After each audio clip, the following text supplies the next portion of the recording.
میرے دوستو، آپ علیہ السلام نے فرمایا کہ کوئی دن ایسا نہیں گزرتا جس دن قبر یہ اعلان نہ کرتی ہو کہ اے آدم کے بیٹے تو مجھے بھول گیا، میں تنہائی کا گھر ہوں، میں وحشت کا گھر ہوں، میں تنگی کا گھر ہوں، میں کیڑے مکوڑوں کا گھر ہوں۔ جب مردے کو قبر میں رکھتے ہیں تو قبر سے یہ آواز آتی ہے کہ اے انسان، تو کتنا غافل اور بے فکر تھا کہ ساری زندگی بڑی بے دردی کے ساتھ میرے سینے کو چیرتا رہا، رونتا رہا، حالانکہ تجھے پتا تھا کہ تیری آخری منزل میں ہی ہوں،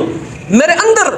کیڑوں کی پناہ گاہیں ہیں، میں رنج و تکلیف کی جگہ ہوں، میں وہ ہیبتناک مقام اور جگہ ہوں جہاں صرف اندھیرا ہی اندھیرا ہے۔ لیکن افسوس کہ تو نے کبھی سوچا نہیں۔ اور قبر یہ کہتی ہے کہ میں مرنے والوں کے کفن پھاڑ دیتی ہوں، ان کے جسم کے ٹکڑے ٹکڑے کر دیتی ہوں اور ان کے خون کو چوس لیتی ہوں، گوشت کھا لیتی ہوں اور انسان کے جوڑ جوڑ کو جدا کر دیتی ہوں۔ میرے بھائیوں، میرے دوستوں، آپ نے بھی اس قبر میں جانا ہے، مجھے نے بھی اس قبر میں جانا ہے، اس لیے میں ہاتھ جوڑ کر آپ سے درخواست کرتا ہوں کہ اس دنیا میں رہتے ہوئے ہم نے قبر کی زندگی کے لیے تیاری کرنی ہے۔ اور یاد رکھیں، یہ قبر آخرت کے منازل میں سے